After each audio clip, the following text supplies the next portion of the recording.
Hello, Homestead. This is Greg Giglio, principal of Homestead High School, and we have a weekly video message for Friday, May 19th.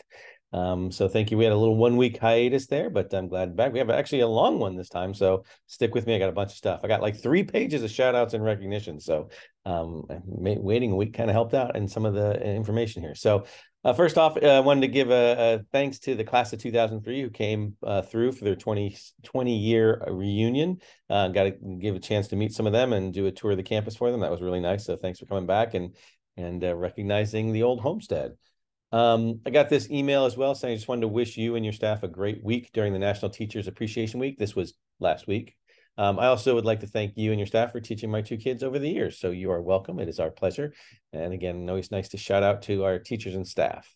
This next one was a shout out to Mr. Greg Russo, who is a social studies teacher, for doing a fantastic job teaching AP US history all year. He really cares about student learning and helps students prepare well for the exam.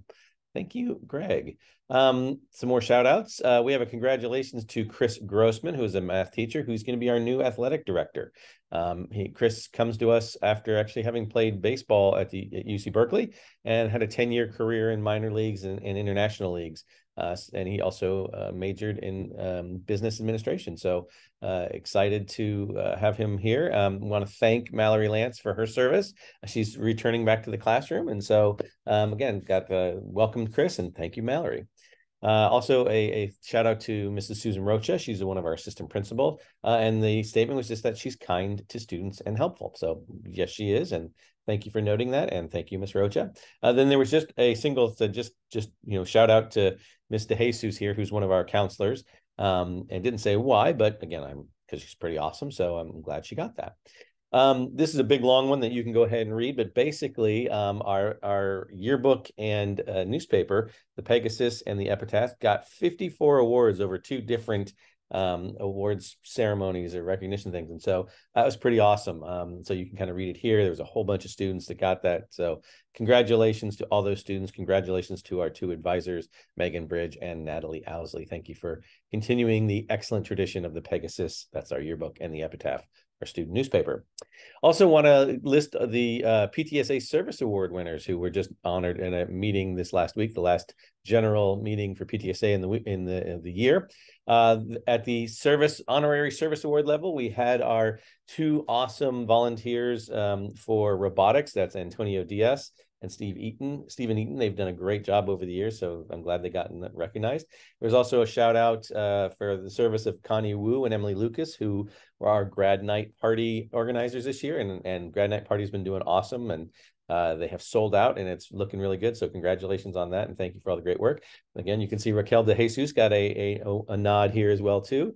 Sarah Lloyd, who's our school-based therapist, who just does amazing work to support students and staff. And then Semele Heller, who is just an amazing parent who does a lot of great support for our different programs, especially band. A continuing service award, meaning that she's been doing this for a long time, but this goes out to Allison, who's one of our leads in the band booster. She also is the one who organizes the snack shack at football games, drives the semi trailer that you see parked out there. So she's just awesome. So again, I'm glad she was recognized for her continuing service. And then we have a whole lot of outstanding teachers, but these particular teachers were nominated and awarded for being outstanding teachers by PTSA. The first 3 there, Byron Lee, Graham Logie, and Helen Carlson. That's our FBLA triumvirate, who have done just great work getting students prepared and having just years of excellence going on. So thank you to Byron, Graham, and Helen. Congratulations. Dan Newsom, who is our he is our athletic trainer and our health clerk, and he is just awesome. He cares a lot about kids. He puts in the extra mile every time. Also to Harry Unsinger, social studies teacher, again, just a great teacher who does all sorts of great work with our kids, so appreciate his stuff. We have more teachers, obviously, just like that, but Jessica Luzada, who is one of our resource teachers, and she just happens to be out on leave right now. She's having a baby, so haven't heard if she's had it yet, but hopefully she has. Lisa Klosnitzer, who is our English teacher, who works in Amstead and does amazing work with her partner, Mark Gonzalez. But Lisa was given this award, and Steve Lavelle, who has just been an outstanding teacher over the years. He's been our athletic director. He's been different roles on our campus, and he's retiring this year. So I'm glad he got that notice. And then also the Golden Oak Service Awards. This is pretty big. Those are the highest level of awards that they give at the PTSA. That went out to Christina Malesi, who has been our treasurer in PTSA and done all sorts of great work with PTSA over the years.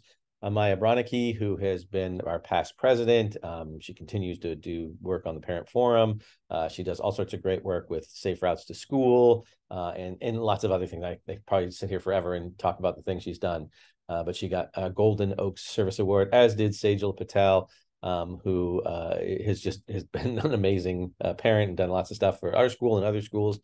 So we are glad that all these folks, this is sort of the biggest grouping of winners that has happened over the years. So it's nice to see a lot of people recognized. I also did get an award, so thank you very much for being getting nominated. I appreciate them. Very humbled by that. Great working with the PTSA. So thank you for that award as well too. Thank you very much. Questions and concerns. So I had a couple, obviously, about our recent discipline issue. One of the things I just want to start off with saying is it is difficult for schools to talk about discipline incidents because ultimately we do have to hold confidentiality. There are things we can and can't tell you in regards to who is the student, what's happening to that student. That student does have a right to confidentiality, and while they may have done something wrong or that again made a mistake, we need to make sure that we're keeping confidentiality for them. So I'm not going to go into those specifics, but I did send an email home that had the description of what sort of happened. We got a report that a student may have been in possession of a weapon. When we talked to that student the next day, they had come a little bit later, and so by the time they got on campus, police were already here. We were able to quickly talk to that student. Police dealt with him. And it turns out that he didn't have anything on him at the time, so there was no particular safety threat during the school day, which was thankful. But we are moving forward with consequences and dealing with that because as we know that being in possession even of something that's an imitation firearm on campus is not appropriate. So we are moving forward going with that. But I just want to thank the law enforcement folks who responded super quickly, who were able to do, work with us and make this situation simple and easy when it's not a simple and easy thing to deal with, and all the other staff members who helped out too. So we are confident that this issue has been resolved, that the campus is safe, so people should feel comfortable being in their classrooms. Again, I think this incident is an example of how things work pretty well on our campus and how we react to situations. So again, I hope that helps people feel a little bit safer, even though it's an unsettling event. But if your kid is still having some issues or they need some support, we have support staff available. So please let us know. We're happy to to get them connected. And again, Sarah Lloyd, who you saw on the PTSA awards there, she is our school-based therapist. She's a great person to connect with, so she would be the one that we would connect your student with. So please let us know if we can help you out in that way. Senior ball, there's a little concern about senior ball, but it's tonight if you're watching this tonight on Friday the 19th, but it is tonight. Originally, we had contracted with the venue to host about 500 students, and typically in years past that has been enough to get us through. As a matter of fact, junior prom, we had a problem getting over 325. So it's kind of fluctuated in all the times, but when we hit the number 500, people are like, hey, I haven't bought my ticket yet, I still want to go. So our senior class officers were able to negotiate with the site to open up and expand the site and get more tickets. So we have been able to sell a little over 100 tickets to get us to having a full house and people satisfied that they can get there. So really happy to have that happen. So again, thank you to those class officers who jumped into action, the staff members who helped out, and to the site for also making this happen. So hope you all have a fun and safe night tonight. There was questions, why are there 3 graduation rehearsals? Do you really need that many? Yes, we do. And over the years, we have had lots of different things that, hey, come on in. We've had lots of different things that we have been doing this for years, and we have definitely shown that it takes a while to get all the kinks, ironed out. There is a lot of planning and pre-planning that goes in to make this ceremony work as nicely as it does. So again, yes, you need to be there. Students need to be there. They need to be rehearsing. They can't take this lightly. We do have some activities and fun things for them to do during those days, but technically they are still school days and they should be attending. And so again, they are relatively easy. You come, make sure you bring sunscreen, make sure you bring a hat, water, that kind of thing, because it can get hot out there on the field, but that's why we try and do it in the morning rather than the afternoon. And if everything goes well and everyone cooperates, we have a couple hours and then they can go on their way. And then ultimately you will see a great ceremony that happens. what has HHS been doing about thefts in the PE locker area? So every once in a while, we get some reports that something has been stolen from the locker room.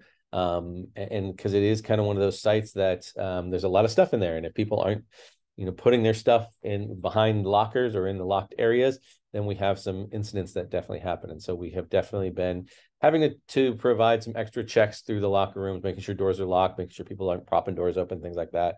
Our teachers do a pretty good job of asking students to like put stuff into their locker, or there are some specific locked up areas where if your items are too big, they can put them in there. But we are noticing that some kids aren't following them. They're just sticking stuff on the, leaving their backpacks with wallets and AirPods and stuff in them. And they're not putting them and securing them. So again, we need to make sure that folks are doing that. But we also do know that when we do catch a student, they are subject to school and legal consequences. So once we find out who those students are, and we have cameras, not necessarily in the locker room, but around the locker room, so we are able to sometimes catch students that are doing things. So again, please, students, store your stuff away in secure areas. If you don't think you have it in a secure area, talk to your teacher. They can help you out with that. Also, make sure that you are properly closing doors if you're the last one to leave. We'll make sure teachers are doing that as well too, but we definitely want to reduce those.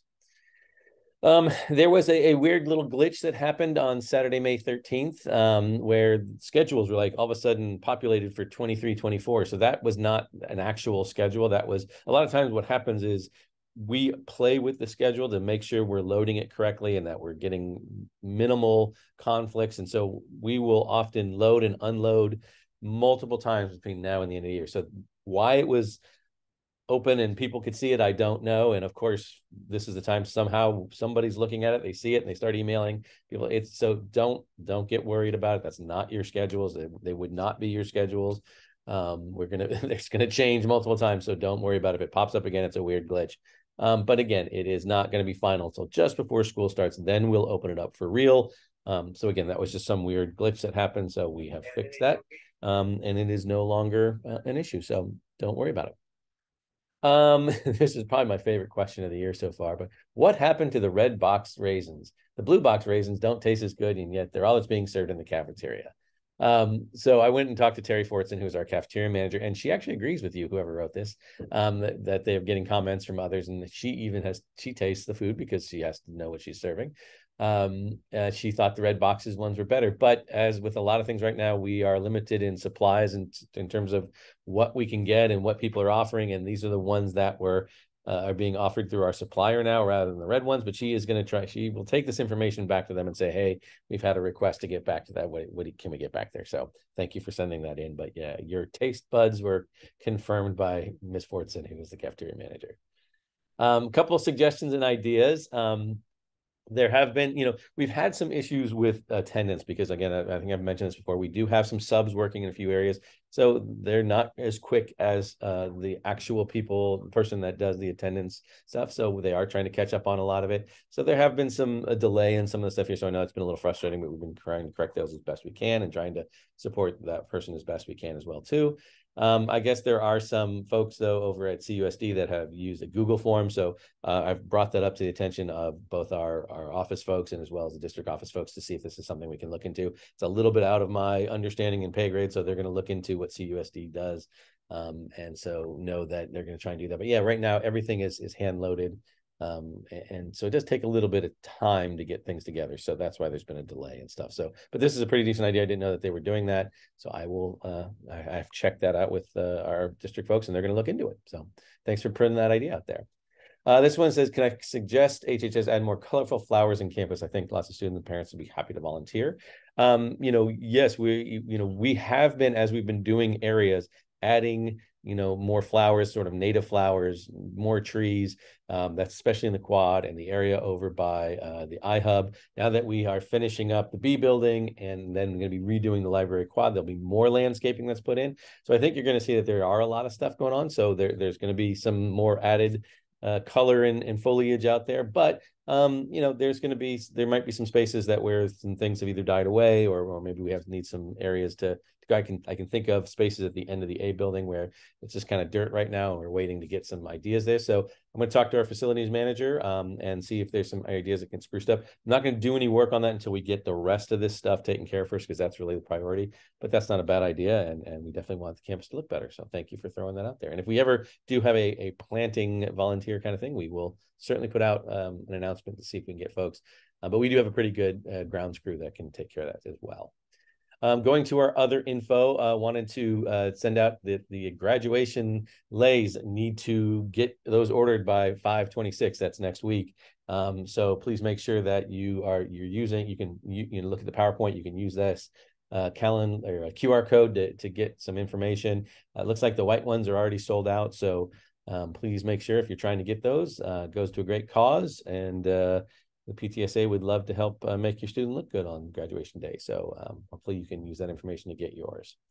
There was also a plea from the foundation. They're looking to, shore up some of their donations. They're a little bit under where they wanted to be, 9% shortfall. So they're hoping they can get a few more right here to end the year. Here are their websites on there. They have different things you can click onto to get information or show how to donate. So again, if these links will be live in the PowerPoint, you can go ahead and just click on those and hopefully help support our students and our foundation. So they do a lot of great work. Going down to our important days, these really nothing new here. So, but just reminding you that we got a lot of stuff coming up. It's this busy time of year. We only have like 13 days left after today. So it's happening, and there's a lot of stuff going on. So don't miss it. Don't blink or you might miss it. But again, hope you have a great weekend. Thank you for staying here and listening so far. And I hope you have a great weekend, and we'll see you next week. Take care.